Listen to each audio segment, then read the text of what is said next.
off of mute. Thank you for hitting record.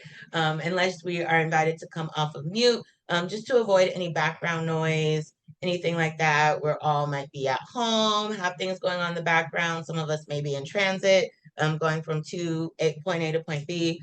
So just making sure that we stay muted so that we have as less background noise as possible. Definitely, again, encouraging folks to utilize that chat to introduce yourself, tell us where you're zooming in from, and also to just engage in the conversation that we're going to be having tonight. Feel free to ask questions, popcorn things in there, all that good stuff. But this is our community space, and so I want y'all to feel like you can interact as community members and be free to move about in this space, so to speak. But again, welcome in to the folks that may be just joining. Again, my name is Adriana Griffiths, Statewide Advocacy Manager, and this is our September monthly community meeting. So welcome in, and I'll pass it over to Ephraim to introduce himself real quick, and then we will go through our agenda for today, and then we will get started. Hey everyone, so great to be in space with you all. My name is Ephraim Ortiz, pronouns he, him. I'm the program associate working directly with the outside membership and outside organizing department. As always, a pleasure to be here in community with you all. So happy to see so many familiar faces, names, and also see some new ones here. Absolutely. So before we hop in and get started, I'm going to just go through our agenda super quickly, and then we will, obviously go through the agenda again once we get started, but just to give you an idea of what we got going on tonight. So we'll start with a little grounding exercise. So as per usual, like we've been doing the past few months, we do have a YouTube video that we like to play. It just allows us to take a pause before we get started with business, and just do some breathing. Relax for a minute before we hop in, and then we will get started with all of that good stuff.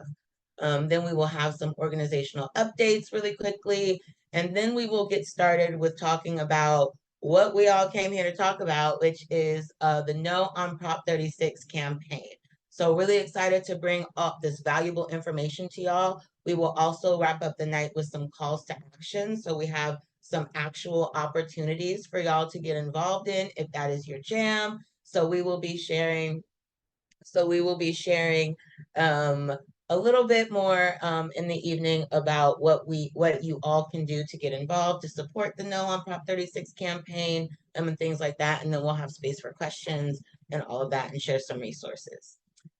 So before we get started, let me share my screen. And also feel free to, there you go, they moved the share sound. Feel free to turn your cameras off if that is your jam. I will be turning my camera off. We'll play this for about 5 minutes or so. We'll come back, and then we will get started.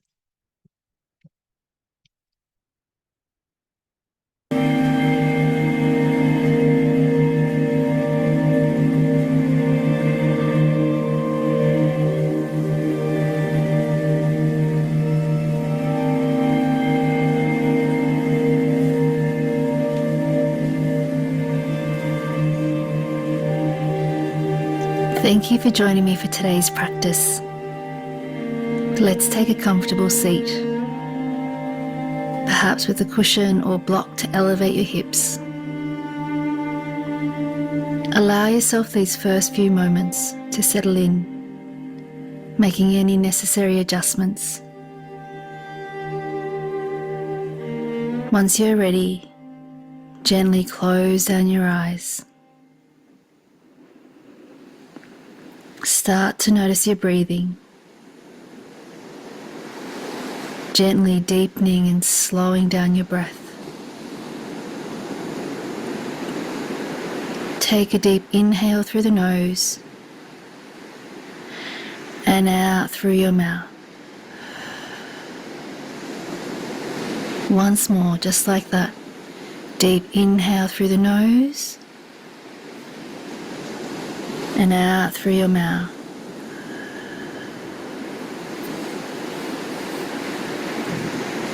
Allow your face to soften, releasing the jaw, the shoulders, And allow the crown of the head to lift up towards the sky as you ground down through your seat, sensing the length along the entire spinal column. Begin to notice the breathing coming in and out of the nose. Perhaps sensing the coolness of the breath as you inhale and the slight warmth of the breath as you exhale.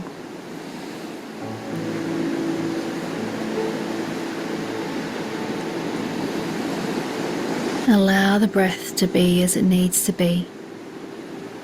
Some breaths might be long, some might be short. One breath gently cascading into the next.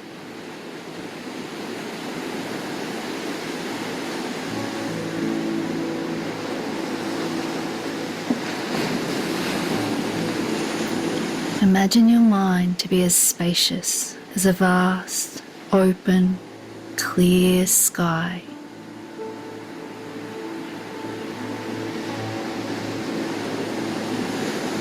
And any thoughts, sensations, or feelings that arise are like clouds that simply pass through.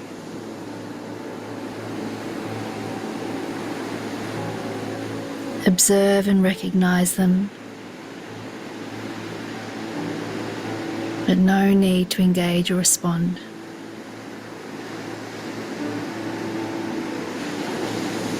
Creating the space for whatever needs to be present to be here.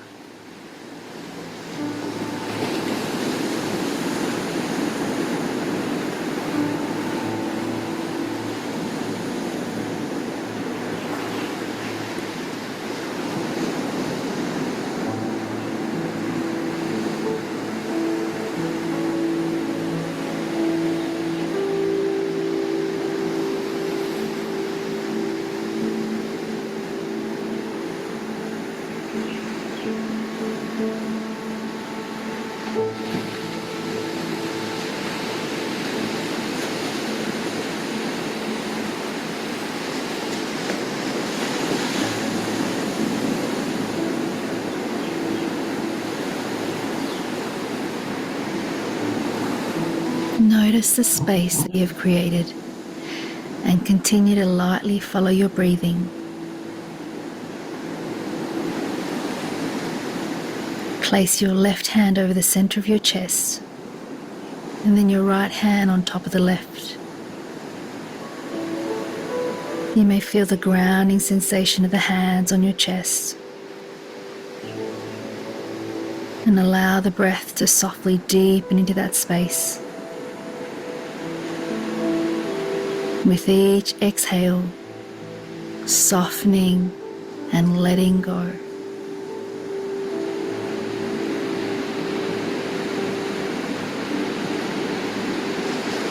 Three more breaths, just like that. Inhaling into your hands. And as you exhale, letting go.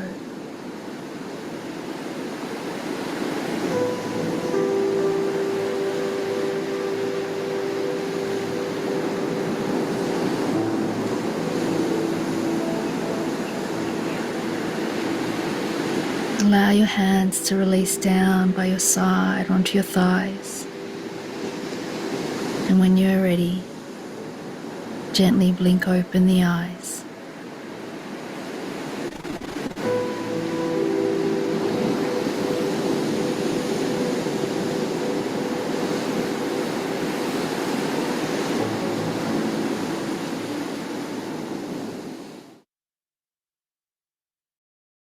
A 99% water wipe.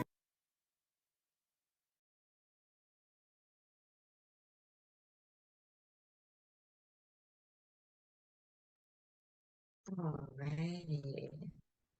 Whenever folks are ready, feel free to come back on camera if that's your jam. Otherwise, feel free to remain off camera if that's your jam as well. Alrighty, so now that we are all grounded and relaxed, I know I am, I hope you are as well. We will get started with tonight's program.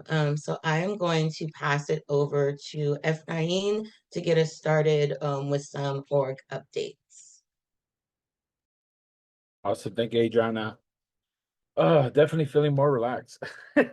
Needed that. Always look forward to that. So just a couple org updates. As we mentioned last month, we will be putting a pause on our community action committee and volunteer committee meetings. Just continuing to revitalize it, trying to improve our membership engagement in those. And most importantly, honestly, it's like we're really having all hands on deck. We're going to be leveraging and organizing all our members for this No on Prop 36 campaign, which is why we are here today. So during this time, these next couple months before the election, we'll be focusing on, getting you all involved. And we're going to be doing some text banking, town halls, some voter engagement initiatives, different things like that, of those type of efforts, and really utilize all our people power, right? All our members, all of us come together to ensure that we're all taking action on what we're doing. So that's just an update on those. We will still continue to have our monthly community meetings. These meetings will still be in place. So definitely stay tuned for those. In regards to our outside membership department, we are in the process of planning an in-person event. Looking around the month of October in the Central Valley. We really just wanted to have a community event out there. There's been a lot of people asking, a lot of our members asking for it. And we really just want to utilize this opportunity to go up there, build a space, celebrate folks that have returned home. Honestly, I always say since IJ began or before, like anytime someone's home, it doesn't matter. It's always remembering that we're home now, we're home with our loved ones. And then also being able to provide opportunities for them to connect with other community members, to learn about civic engagement, and also learn about resources in their area. So definitely stay tuned for more information on that. So those are the two updates that I have for you all in regards to our different departments. Awesome. Thank you, Efrain. Yes, so putting some stuff on pause, but really because we're ramping up stuff around Prop 36. So even though like we might not see a traditional committee meeting, there still will be like different special meetings and different activities and things like that around the No on Prop 36 campaign. So you can expect a lot of No on Prop 36 stuff from us from now until Election Day. So that being said, we are going to move over into our presentation for this evening. Let me again share my screen. Alrighty. Alrighty, I think everybody can see that. So we are here this evening to talk about Prop 36. So as you may have seen already, Initiate Justice is involved and part of the No on Prop 36 ballot initiative. And so what that means is we will be mobilizing and organizing our members and organizers both inside and outside around this campaign. So this is a really harmful ballot initiative that is being really talked about throughout the state. There's a lot of people that are supportive of it. There's a lot of people that are opposing it. But there's also a lot of misinformation, disinformation, and sometimes just confusing information about what Prop 36 actually is and does and doesn't do and all of that jazz. So tonight we are here to break it down, but also sort of unveil Initiate Justice's plans for our involvement and how we want you to be involved as well. So we've created some opportunities to get y'all involved, and we will be sharing and talking more about that later on in the evening. But there's going to be a lot for all of us to do. I think there's something we all can contribute to this. Big, small, virtually, in person, it doesn't matter. There's going to be something for everybody. But the purpose of tonight is to really just bring y'all the information around Prop 36, what it is not, and then send you off with some calls to action and some information about how you can get involved. And then that'll be it. And then obviously we'll have space and time at the end for questions, either about Prop 36 itself or just about how to get more involved with Initiate Justice throughout the campaign. So without further ado, I will move us through, and feel free throughout to throw your questions in the chat. Again, we will take time at the end for questions, but if you have a question and you don't want to forget it, throw it in the chat. We'll flag it and we'll make sure to circle back at the end and get that answered. All right, so tonight, as we go through this presentation, we're going to be touching on a couple of things. So first, we have to understand like how we got here, right? It's really important to know like the history of Prop 36, where it came from, and just how we got here anyway. So we'll be talking about a brief history on tough on crime policy in general. We're going to touch on Prop 47, which is the center of all of this hullabaloo. And then we are going to go into the details about Prop 36 and its regressive policy implementation, and then close out with a call to action. All righty, so tough on crime. To start this conversation, we got to go all the way back to the 1900s, y'all. All the way back 30 years ago to 1994. We actually want to go back a little bit before that. But really 1994 was the turning point, because that is when California, both the legislature and voters, so us, community, right? Well, not me, I was barely 5, I think, like 6 years old. But the California legislature and voters in 1994 passed the 3 strikes law. So this is also something that stems from federal legislation as well. So like back in the early 90s, late 80s, there was a lot of rampant just stuff in the media about crime. We got to take care of crime. It's a war on crime, war on drugs, war on this, right? And so in 1993, I want to say about 23 states and the federal government adopted some form of the 3 strikes law. So 3 strikes and you're out. I remember seeing clips of President Bill Clinton at the time saying that 3 strikes and you are out. So the law was intended to target repeat offenders. However, California's law was a very broad version of the 3 strikes law. So most other states really targeted repeat violent offenders. In California, this law was imposed, doesn't matter what crime was committed. If somebody had a prior conviction for a serious or violent crime by the penal code, if they were caught committing another crime, didn't matter what it was, they could potentially serve anywhere from 25 years to life under the California's 3 strikes law. So as an example, you see on your screen, if you have prior convictions for residential burglary and prior parole violations, and you were caught committing any crime like petty theft, a simple petty theft, you would potentially be sentenced to 25 years. I remember hearing stories about people doing life behind stealing a piece of pizza, a candy bar, like very small, minuscule things, but now their life is just, they're gone. And so California's was super broad. It really did a lot of damage in our communities. It didn't do what it was intended to. Well, let me back up. It did do what it was intended to do. It was intended to lock a lot of people up, specifically a lot of Black and brown people, and it succeeded. And so we had a huge boom in the early 90s to late 90s of mass incarceration.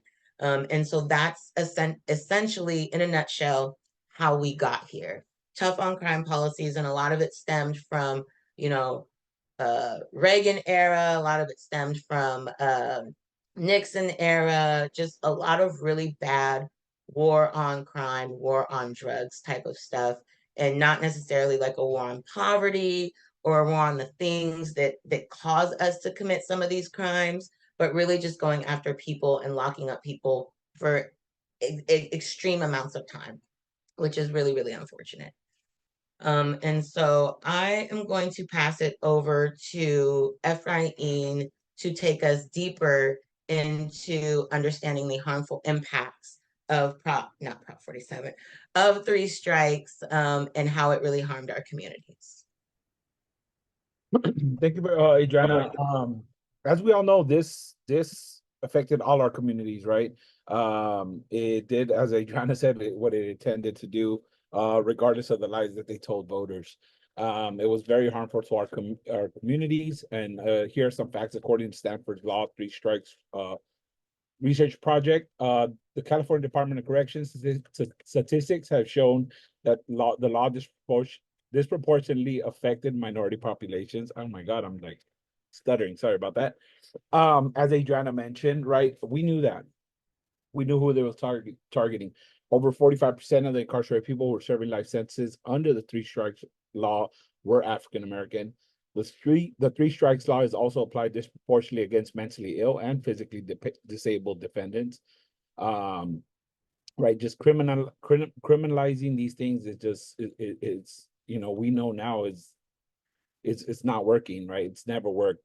And then also we look at the costs of what the California State Auditor has added over 19 billion to the state's prison budget, right? We know that, policing here in California especially is a big chunk. They get a big chunk in their budget.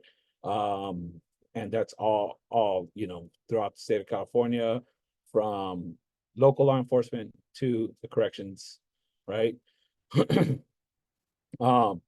And criminologists also agreed that none of this did anything for public safety. Something that I always say is, you put somebody away, and it's like, you could still ask your neighbor, do you feel safe, right? Putting people in prison, we know, has not worked. It's not working.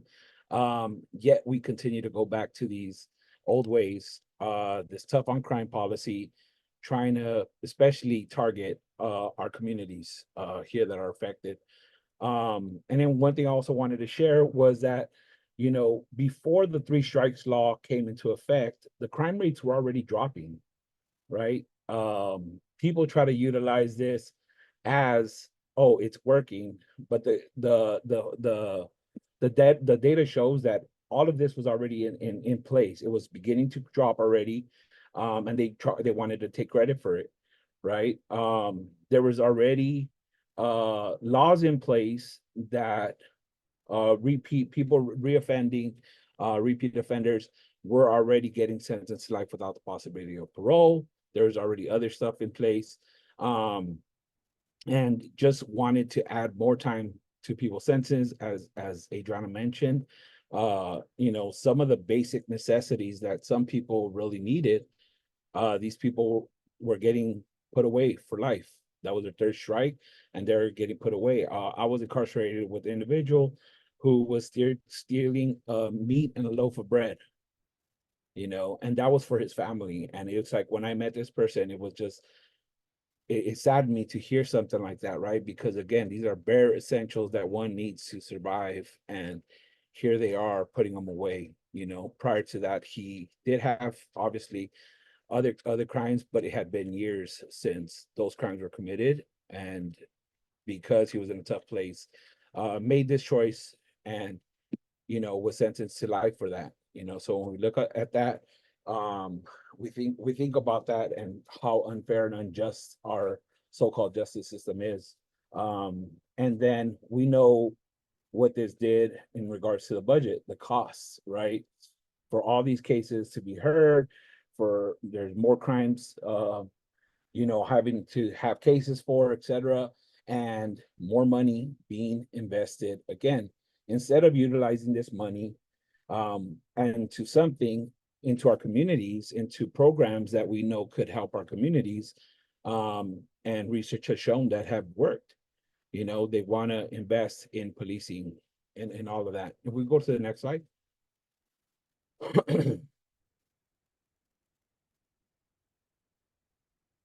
And here's some other harmful outcomes from three strikes legislation. We talk about, you know, prison expansion, right? How the prison population grew. You see there the numbers of what it grew from 1990 to 2000s. We know where the prison population is now. I know when I was incarcerated, we were, I think, at 120,000 in CDCR in the state of California here. I think we're now finally below 100,000 people incarcerated currently in CDCR. I think we're at about 92,000 last I checked or so. But still, think about those numbers, right? All it did was put our people behind bars for some of the smallest crimes, and for having a third strike. We go to the next one.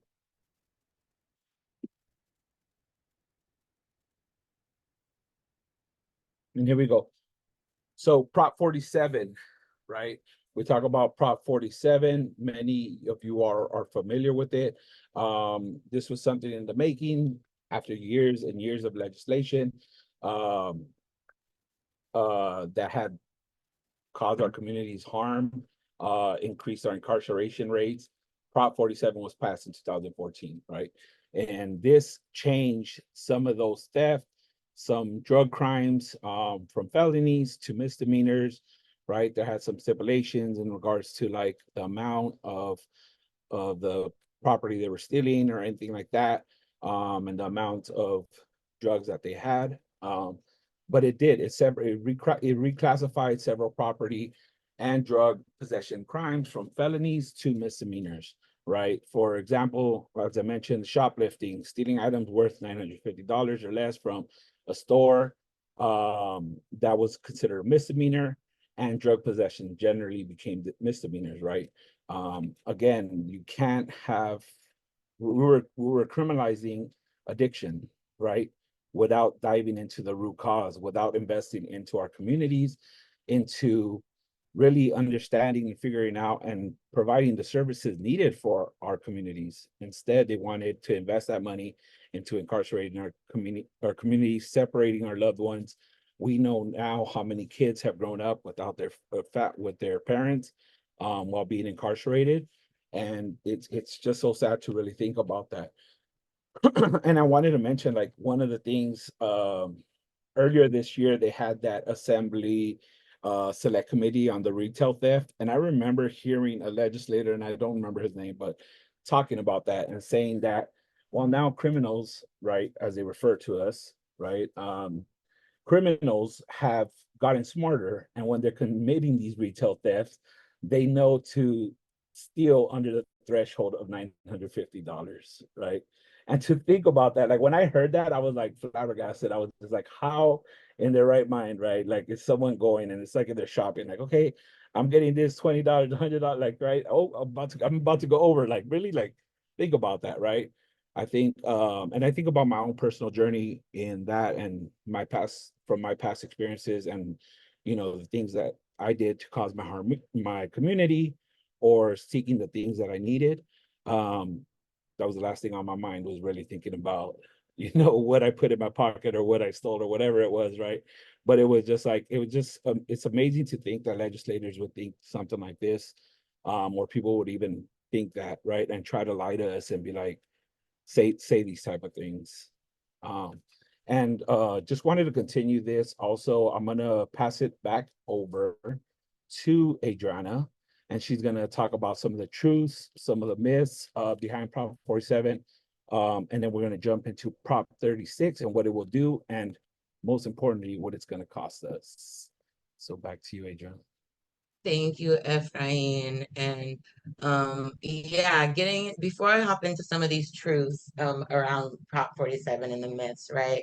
I want to also say, and this was something interesting as I was doing some of the research for tonight, realized in 2012, so before Prop 47 passed in 2014, in 2012, voters overwhelmingly enacted what was the Three Strikes Reform Act, Prop 36, to address some of the harshest and unintended consequences of the sentencing law. And so we're still trying to undo a lot of that today, because we know, many of us know, that implementation is everything, and trying to get CDCR, district attorneys, judges, all these people to implement and adhere to what was set forth in Prop 36, and also working to expand it in the Prop 36 from 2012. I found that fascinating, and I'm like, and here we are again with another Prop 36, only this time this Prop 36 is trying to do the very opposite of what the old Prop 36 was trying to do. Getting in, I just thought that was really interesting, so I wanted to give that little tidbit. But Prop 47, truths versus the myths. What's factual, what's not factual? So let's talk about the numbers for a second. So the numbers, when we look at shoplifting numbers that are reported to law enforcement have not risen since Prop 47. But the rate of arrests has fallen significantly, and there's evidence that many retailers do not report all thefts to police. So we've seen a lot of stuff about retail theft in the media over the last, I would say, 2, maybe 3 years. Maybe it started during COVID, maybe a little bit after COVID, where we just started to see the media push, right, this rampant rise in retail theft crime, and organized retail theft, and retail theft this, and retail theft that. But when we actually look at the numbers, we see that shoplifting has not increased, right? Those numbers are still the same. People are getting arrested less. And a lot of that has to do with, I can speak for Stockton and San Joaquin County, where I live. We don't have any police officers to respond to anything, right? So when we talk about the numbers and why people aren't being arrested, or why this isn't happening, we also have to look at like how cities are equipped to be able to deal with some of this stuff. So like Stockton doesn't have enough police officers for the amount of people that we have in our city, right? So that's one reason why there's a lot less responses to things, and why people are just like, oh, no one got hurt, no one's physically in danger, file a police report online, right? And then we have a lot of retailers that just aren't reporting thefts to police, right? They might be reporting it in like their shrink stuff and other areas, but they're not calling the police and making a crime report about these things. So we don't really have accurate numbers to go by, right? We don't know what's happening because people aren't calling law enforcement. And also when we take a look at what's happening in stores, I don't know if it's happening where you live. Every time I go into a store now, I never see anybody like ringing anybody up. I never see workers, right? So there's a lot less workers in stores that is also contributing to retail theft.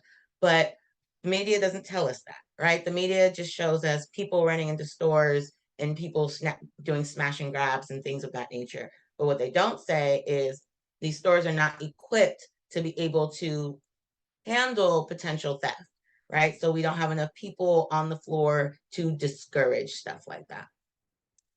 Again, police and retailer responses, they've become less aggressive at engaging and arresting low-level shoplifters in recent years.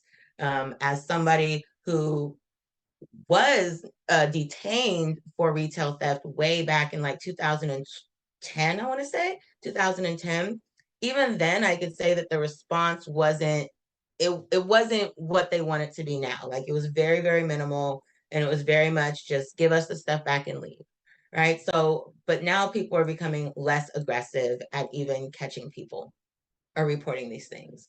There's also a lot of misplaced blame. So Prop 47 is often blamed for crimes that are well outside of its purview, like organized retail theft, theft rings, and flash mobs targeting like luxury goods stores like Gucci, Prada, wherever else people shop. I don't shop there. But these luxury stores, right? Prop 47 doesn't deal with those, right? So it doesn't deal with these high threshold crimes, doesn't deal with these high threshold retail theft rings that are happening on a large scale. And I'm not talking about like me and my homegirls running up in Sephora and snatching some stuff. I'm talking about people who are having these a lot of people behind them who are getting like a lot of times youth and young people in very vulnerable situations to go and do a lot of these smash and grabs. So we're talking about the top people, right? Prop 47 doesn't touch them. So there's a lot of misplaced blame there. Also, there's no evidence in California or elsewhere that increasing that dollar threshold for felony shoplifting has led to more theft. So the threshold for felony shoplifting used to be, I don't know what the exact dollar is, but we lowered it, right? We lowered it a while ago and said it doesn't need to be that high. The lowering of that doesn't mean that there was an increase in shoplifting. That's not what led to shoplifting or an increase in shoplifting. What has led to an increase in shoplifting is the pandemic and the devastation that the pandemic did to a lot of communities. So we're talking about people lost jobs, people lost their homes, people lost everything that they own in some cases. And so the pandemic did a lot of damage to many people in very, very vulnerable communities. And so that's another thing that the media doesn't talk about when we are trying to assess how we got here and what we're seeing in the media, right? Because we can't ignore that these things do happen, but they're not happening because they're not happening in the ways that the media and other certain politicians are making it seem. Also, repeat offenders is another truth versus myth. So it remains incredibly difficult for prosecutors to aggregate charges and charge repeat shoplifters with felonies. Drug courts, participation in some diversion programs, particularly drug courts, has dropped over the past decade. And so I know out here in San Joaquin County, we still have our drug court, but it's not something that's really talked about a lot. I remember hearing a lot of people talking about drug court and how great it was prior, even when I came home back in 2015, and I'm not really seeing the same amount of participation.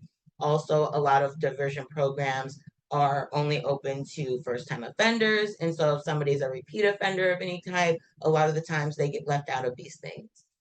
And then also there's positive outcomes, right? And so positive outcomes with Prop 47 have completely been left out of the conversation. And so the ballot measure has saved the state more than $800 million by keeping people out of jails and prisons.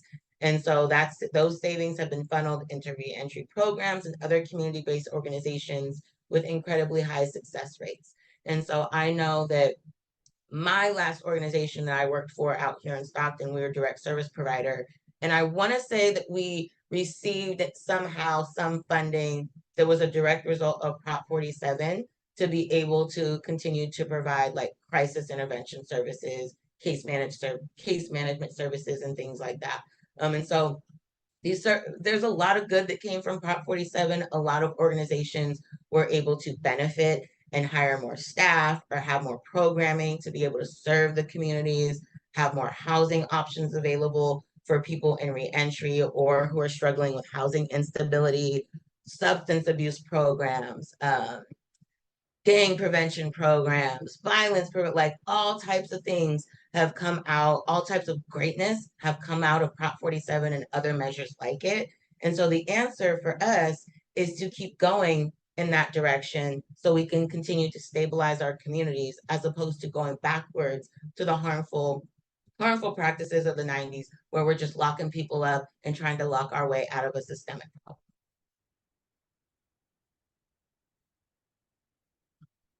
All right, so Prop 36, what is it? What's going on? Right, so this is something that is literally trying to take us back in time, like I said, all the way back to the 1900s, y'all. So remember all the lies they told us about the 3 strikes law and how it was going to save the world and how we were all going to live in peace and there was going to be sunshine and rainbows every day, right? They're trying to sell you that exact same dream with Prop 36. And so actually, this measure would result in about 6,500, I think it's supposed to be 65,000. So 65,000 more people in jails and prisons. It would incarcerate about 45,000 Black and Brown Californians, the vast majority of whom would be incarcerated for personal possession of drugs. So this will also result in one additional person being booked into jail every 5 minutes forever. So think about how long we've been in this space. We started at 6:30. It's 6:15 or 7:15. So we've been in space about 45 minutes. So every 5 minutes from those 45 minutes, somebody's getting locked up. So you do the math. And if that continues to happen every day, every year, we're going to eventually get back into a time where we are seeing our community members just mass incarcerated, or we'll start to see people come home less and less, and we'll start to see people go in more and more. And that's what we do not want. It's right now, the cause is like 1.3 million new admissions to county jails over the course of 10 years. 70 estimates around 72,000 people will not be helped through effective crime prevention programs. And approximately 100 school districts will see cuts to their school safety programs. So there's a lot of things that are great and positive with school safety programs that are not attached to school resource officers. There's a lot of good safety prevention that's happening. And we're talking about dating and violence prevention, preventative services around like things like human trafficking and sexual exploitation, so other things like sexual violence. And so there's a lot of good safety programs happening in schools. Prop 36 risks cutting that from 100 school districts throughout the state. And so that is what we're risking, y'all. We're risking not having safety protocols, not having safety measures, not having any safety options in our community, not having funding for the programs that are in our community, right? That have popped up in our communities over the last 10, 15, even 20 years that we have seen. Organizations like Initiate Justice, organizations like Ella Baker Center, organizations like IJ Action, organizations like Curve, the list goes on and on and on and on, right? But so many organizations, so many individuals, so many kids are going to be severely and devastatedly impacted by Prop 36 if it is passed, right? And so that is why we are saying no on Prop 36, because it is harmful, it's a bunch of lies, and we will not go back. We just absolutely will not go back. We absolutely cannot. We cannot afford it. It's also going to cost way more than we can afford. So again, this measure is going to cost taxpayers more than $4.5 billion each year. I don't know about you. I don't feel like spending $4.5 billion of my hard-earned monies on incarceration. I just don't feel like it, right? And so this is what we are risking collectively. Again, it would cut funding for existing programs that increase graduation rates in California schools. When people graduate from high school, graduate from college, the statistics and the data just shows us people do better. They have a lot more options and opportunity afforded to them. Cutting this funding would decrease that.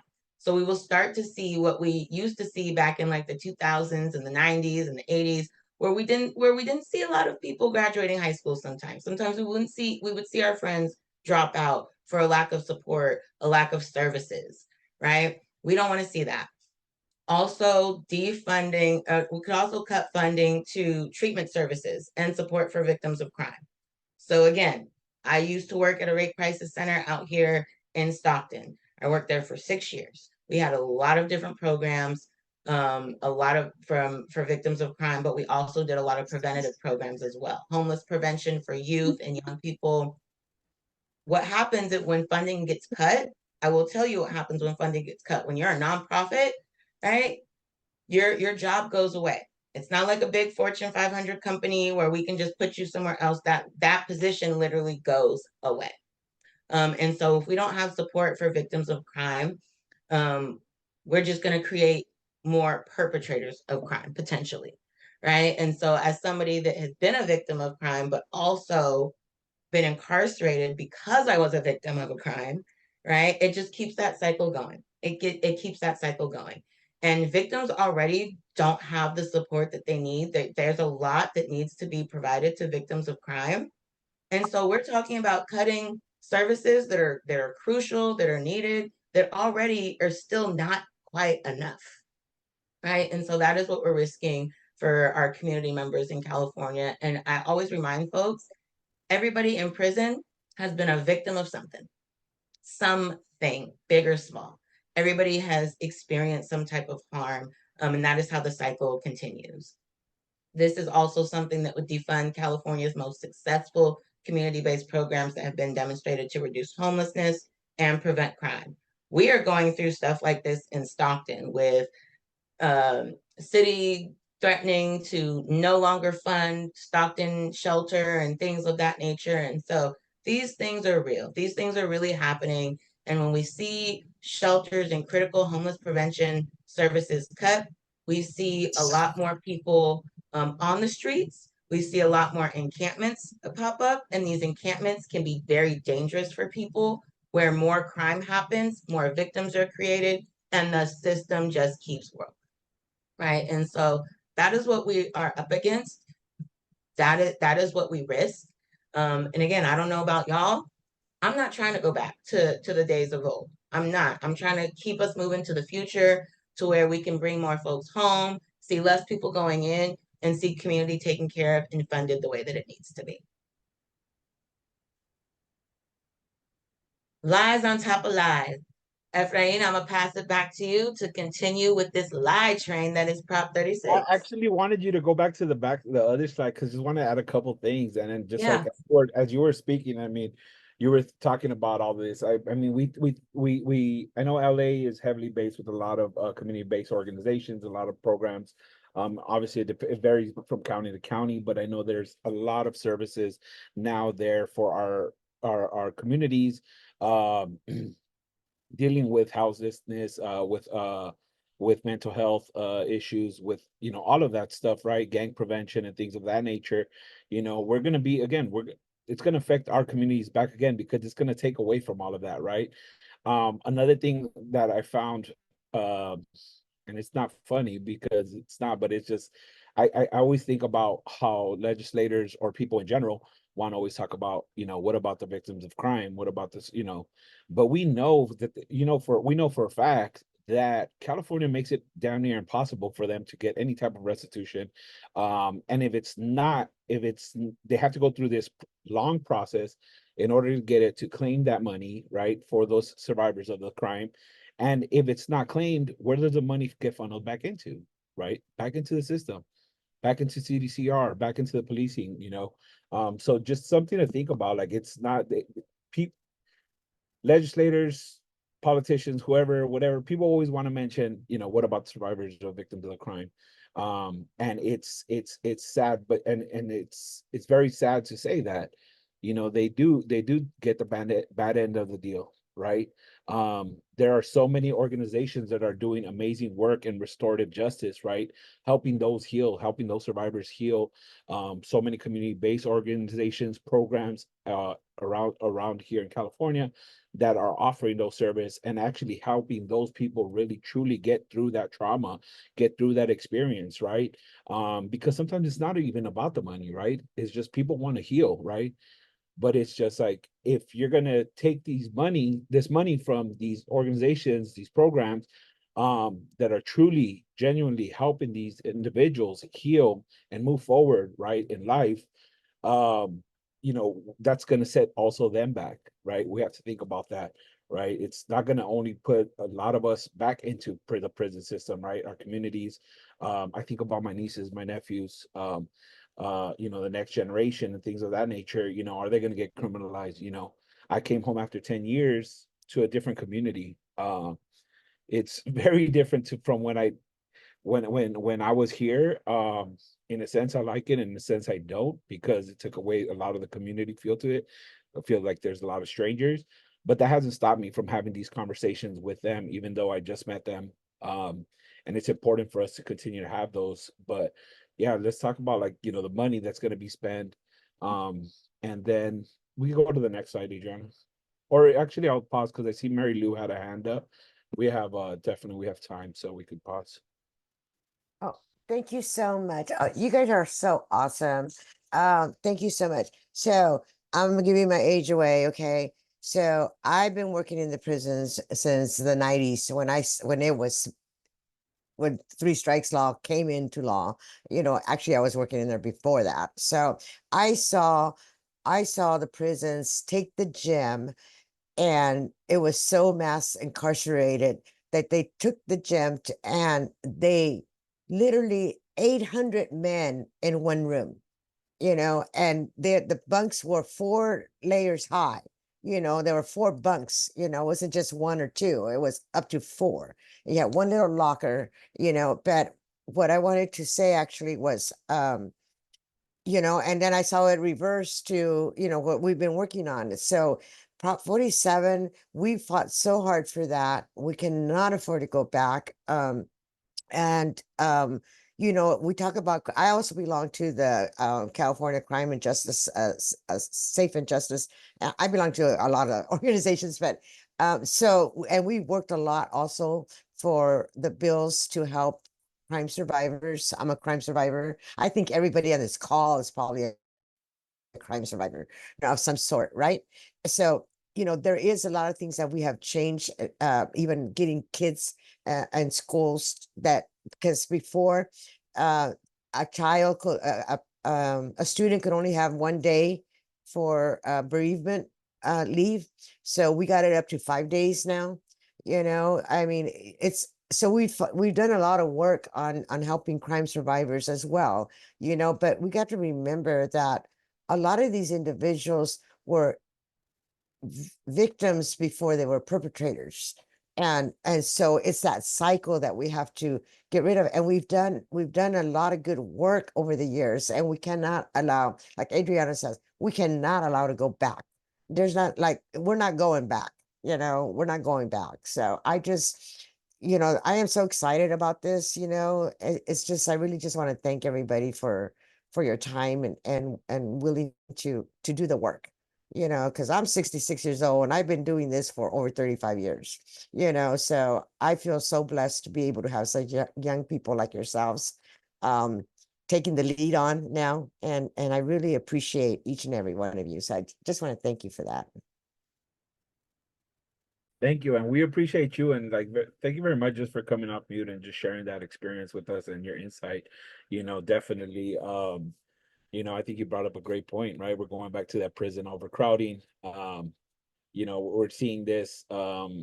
Sherry mentioned in the chat earlier. We kind of touched on it. It's just, again, lies on top of lies. We know what the media does, right? I said it in the chat also, like the fear mongering, you know, they're always so quick to point out, oh, this person was out on parole, or this person had just got let out, or whatever it is, right? Again, it's fear mongering to our communities, but I think it's also, that's why it's so important to have these conversations. I slept in those day rooms. I slept in those gyms. It was horrible conditions. Inside the prisons, also on the yards and the buildings, the day rooms were converted into those dormitory style living as well. The three bunk beds, or whatever, the three rack bunk beds. And I remember when I was in the county jail, you know, back then, we had 4-man cells with 6 people in there. You know, we had floor sleepers, what they would call floor sleepers, you know.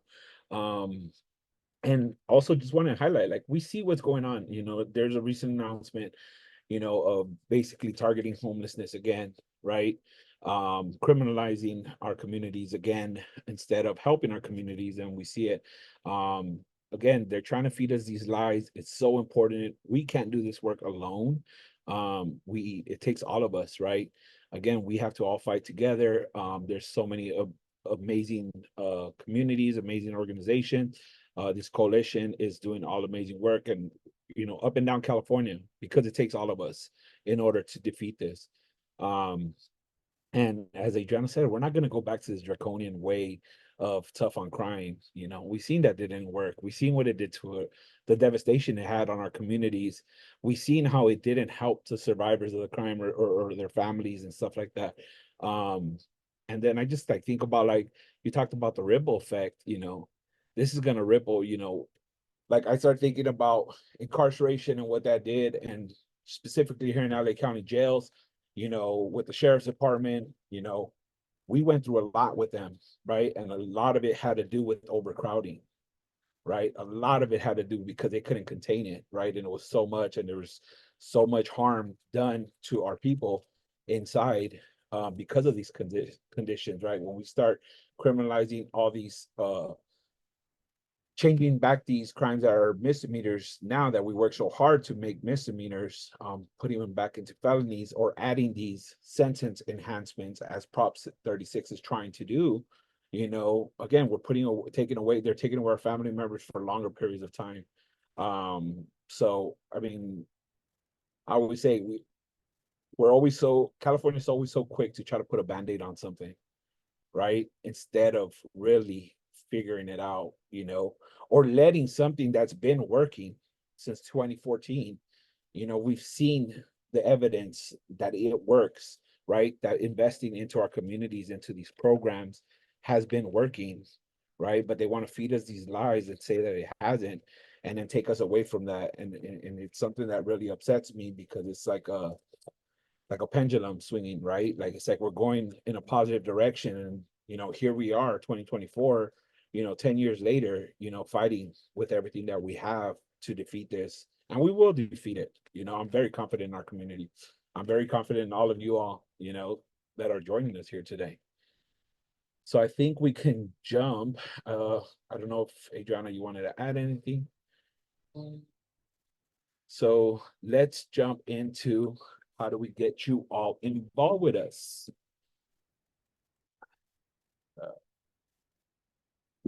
Do we touch this slide really quick? I think this is just a repeat of what we've been saying Oh yeah, we did that. on the harmful policies, you know, for communities and people. So I feel like this is just repeating what we've already said. Like, it's gonna overly incarcerate people. It's gonna turn possession of drugs for personal use after 2 convictions into a treatment mandated felony charge. So mandating that folks get treatment. We know that that doesn't work. Like, people have to come to treatment on their own and in their own time, and we have to be able to support them and have the infrastructure in place to support that process. We can't mandate it because it just doesn't work. Incarcerates people who do not succeed in treatment in county jail or state prison. So let's say you go through treatment and you don't succeed for whatever reason, immediate jail, immediate prison, right? That's not the way that we want to respond to somebody that didn't do well in treatment, right? Maybe that treatment wasn't for them and they need a different type. And so it just really creates harmful policies for our communities, not just in regards to sending people to jail for petty crimes, but it makes treatment damn near impossible with mandates and fear mongering, because if you don't do well, we're going to throw you in a cage, right? And nobody really heals that way. Nobody heals under threat or duress, right? It's not conducive to a healing environment. And this also would eliminate the right to bail for people arrested for a treatment mandated felony and require them to be held pending an individualized review. So again, mandated treatment, not incarceration, but like when we used to hold people for, you know, mental health reasons, and there was no healing plan or was no reunification plan. It was just like jail, and if you didn't check the boxes, then we're going to keep you here. And so that's another thing that we potentially risk with this. So really harmful piece of legislation, or a really harmful ballot initiative. You see in the news that Democrats are divided. The legislature is divided on this, right? You have some state representatives saying yes, some state representatives saying no. And so that means that California is divided. And so our job is to make sure that people are well informed about the truth about Prop 36 and what it really will do, and what it won't do. And so one of the things that we continue to just echo in all the spaces is that it will not help us. We cannot lock our way out of these very deeply rooted issues in our communities. They have to be approached from all sides. They have to be approached with care, humanity, compassion, dignity, all of that. We can't approach it with a hammer. We can't go after the fly with the bazooka. It just doesn't work. And that's what Prop 36 is. It's going after the fly with a bazooka gun. And so as Ephraim had said, we do have some opportunities for y'all to get involved in. So Ephraim, I jumped in on that slide. This is your slide. I'm gonna let you take it over, and then I will work on actually I was over here getting fired up, and I'm thinking like just for grounding me again, 'cause, like we no, get fired up. the whole Get fired slide. I was up. like, ready, let's jump into action. Like, let's go. Get fired You up. know, I started going off on a tangent, but yeah, we discussed some of this stuff, and I think, you know, one of the things I would add to like what you just said in regards to all of that, it's really, you know, we come to realize that addiction, you know, having struggled with addiction myself, it's like you have to. There's not one shoe size fits all. You know, it's like meeting that person where they're at. You can't force somebody. I had so much support when I was struggling with my addiction, family support, friend support, everybody supporting me, and you couldn't. I see your I don't know face. what happened. I don't know what happened. I don't know what happened. And they couldn't get me. You know, they couldn't get me. They couldn't force me. You know, let alone if my family, my parents, my brothers, couldn't force me to go into treatment. You know, how do they expect the court to force me, right, to do something like that? And it's again, it's handling it with care, like Adriana said, and meeting that person where they're at, because every individual is uniquely different, especially when it comes to the addiction or any type of mental health issues. So yeah, definitely here we are. Let's jump into some calls to action. How you can support, how you can get involved. First of all, we'll say share this information with your loved ones and neighbors. Have these conversations.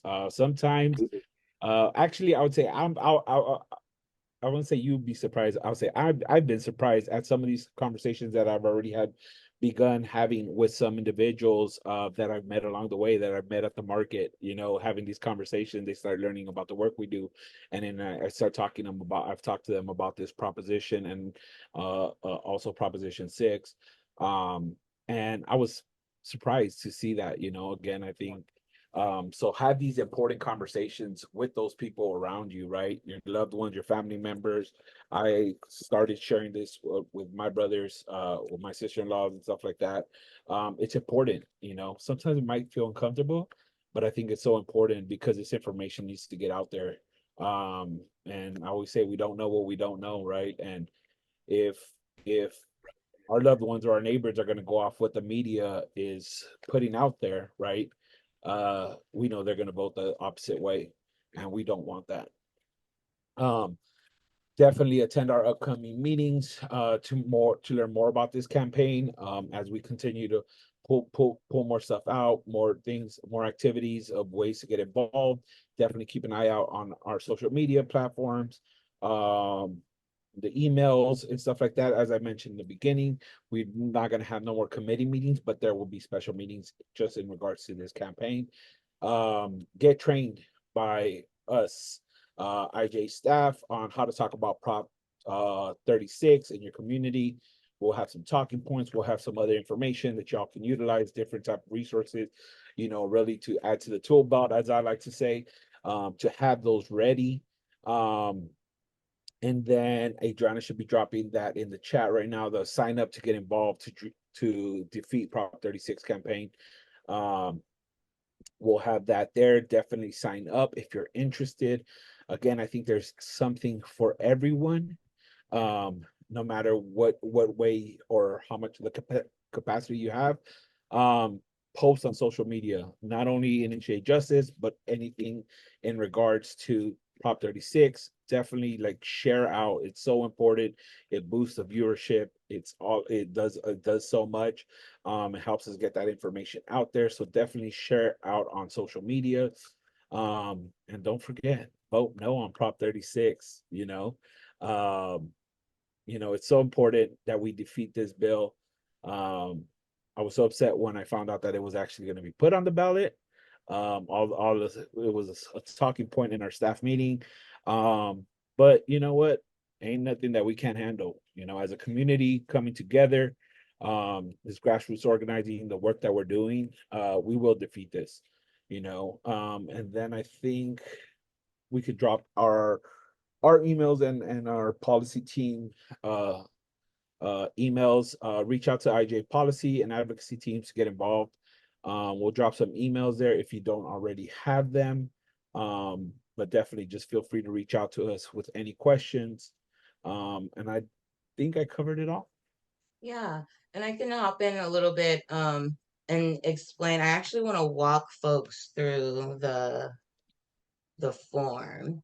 So like Efrain said, we have some calls to action, and we have been developing and working on opportunities for you all to get involved in whatever capacity you have. And so because we know how harmful this is, we are going to have to hit, it's all hands on deck. Everybody in our community is mobilizing around Prop 36. You will not find a single organization similarly aligned to IJ's values who is not working on Prop 36 or doing something around it. And so basically what this form is you can sign up with us to participate in the campaign. And so we have a variety of different opportunities, and again, something for everybody. So essentially you would just sign up, you'll put your name, first and last, your email, phone number, street address is optional. You don't have to tell us like where you live, but city and zip code, definitely we need to know like where you're located at, and then how you want to lend your support to this campaign. And so one of the ways is you can lead a workshop raising awareness around Prop 36 in your local community. Now, I will say that all training and materials will be provided by Initiate Justice. Okay, so this isn't something where we're like, here's a fact sheet, go tell people about it, right? We would specifically work with you to train you and provide you with the tools that you would need to host and facilitate a workshop alongside Initiate Justice or Solo Bolo in your own backyard. So this would look like, again, a very facilitated discussion where we would be sharing information about Prop 36, similar like we did tonight, and then having some sort of call to action for folks that would attend, right? So register to vote, visit our website, commit to voting no, something along those lines, share the information out, things of that nature. And then we have small community meetings, right? And so maybe you don't want to host a workshop. Maybe that feels a little big for you, right? Which is totally fine. Maybe you're more of a small, quiet community organizer, which many people are. And so maybe you just want to host like a small community meeting in your area, maybe at a local coffee shop, the park. Maybe you want to open up your home to your closest friends and family and have a really intentional discussion about Prop 36, right? So like a small community meeting would look like that, right? So again, we would provide you with the resources, the information, have a conversation with you about like what kind of conversation are you wanting to have with your community, and provide that information and training so that you feel equipped and empowered to have that conversation. You can also support with our comms efforts. And so there's going to be a lot of communication that we need to do to let California know the truth about Prop 36. And so we have information that's going to be going inside to our inside members and inside organizers. We have information that's going to be going out to the masses, stuff on social media. We're going to need help with all of that stuff. And so if you are tech savvy and you're more of a social media guru than you are maybe a public speaker, maybe you're both, but maybe you want to do something more social media related or media related. So we will need help and support there. Or maybe you just simply want to pass the information along, share to your social media, your Facebook, your Twitter, whatever that might be. Or maybe you just simply want to have a conversation with people when you're waiting in line at the grocery store. Right? And let me tell you, have you heard about Prop 36? Let me tell you a little bit about it. Let me tell you about this path of lies, right? And that's okay too, right? Again, there's something for everybody to do. And if something that you want to do is not on this list, but you're like, I can do this, write it down. Write it down. If you have questions for our team, you'll submit your questions and then you'll hit submit. And then what happens after we get this information, our policy and advocacy director, Katrina, would be reaching out to go over sort of next steps. And so if you wanted to do the workshops, it's sort of like getting connected with Katrina and getting set up to do the trainings. Now, the trainings for the workshops around Prop 36 will start around, I keep saying next month, but we're already in September. We'll start the week of September 18th. So just in a couple of short weeks, but that is also like the official campaign launch day of Prop 30 of the No on Prop 36 campaign, which will be September 18th. So these are the opportunities. We are really excited for these, and we hope to see lots of people sign up. We will be sharing this information out via email as well as on our social medias and things like that so that we can get the most amount of people involved. But if you're ready to hit the ground running and start mobilizing folks in your community, sign up on this form. We'll drop it again in the chat before we close, but sign up on the form. Our team members will be in contact with you and we'll get you started. I think that's it for calls to action. I did drop some additional resources in the chat around Prop 36, like the fact sheet from the Legislative Analysis Office, some really good information from the California Budget and Policy Center on understanding the fiscal impacts of Prop 36, and also some information from Vera Institute of Justice, sort of explaining again, the ballot proposition in deeper and more depth. So definitely feel free to check those out. But Mary Lou, I see your hand up. You have a question, so go ahead. Actually, I don't have a question. I had an idea because earlier I was with on Prop 6. So and what we were talking about is, we need to get into the jails and register people. And we need to find a way to get in there, and maybe with the people that do usually there's always these people that do the voting where we go vote, right? So we need to get in contact with those individuals to have them go register people inside the jails to vote as well and give them information. So just an idea. No, that's a dope idea. And like I said, if there's something on this form that you recognize that like we could do or that you would like to do, you would like to volunteer your time doing, fill out the form and put that. That's a great idea. I know there's some other efforts and things like that going on in terms of the folks inside. We specifically deal with with prisons, but I know we do have partners and stuff that are also dealing with the jails. And so we know that folks that are currently incarcerated in county jail can vote. And so, yes, it's definitely an area that we want to make sure that we are targeting in terms of outreach. Sherry, go ahead. I don't have a question about this information, but I have some information I got that is kind of disturbing, and I'm not sure if I'm reading it right or if there's a problem. I get a seasonal booklet from my city, from Buena Park. And in it, it says, talking about voting and things, there's all this stuff. And it says, to participate in the upcoming election, you must be a United States citizen, be at least 18 years old by election day, reside in California, and not be in prison or on parole for a felony conviction. I understood the parole could vote. Okay, Yes. so this is incorrect information. Is that right? That is incorrect information. Definitely. Okay. I run across that information in my own town with our, I want to say it was previously, I think they corrected it, but I had to reach out to our local registrar of voters office and let them know, like, you have incorrect information on your thing. It says people on parole can't vote. The people on parole can vote. And also you're referring to people as felons and inmates, and that's not okay. So change that language as well. Right. But yes, that is what incorrect. was the proposition that changed this? Proposition 17. What was it? Proposition 17. 17. Yes. So Okay, I will be calling. I just wanted to verify because I thought that didn't sound right. yes. No, So that's I will do that at my spot.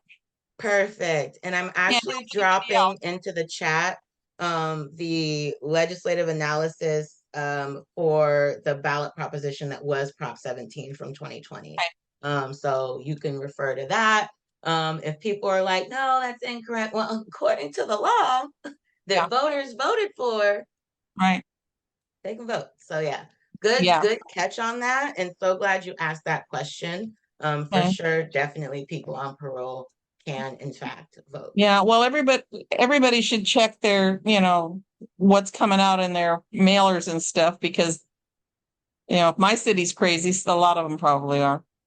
Yes, yes. And then people just have updated information and they're not as intentional about updating their information. So yeah, definitely want to make sure that you're paying attention to things that you're getting, especially as we get closer to election day. Thank you. You're welcome. Also drop some other really good voting resources into the chat.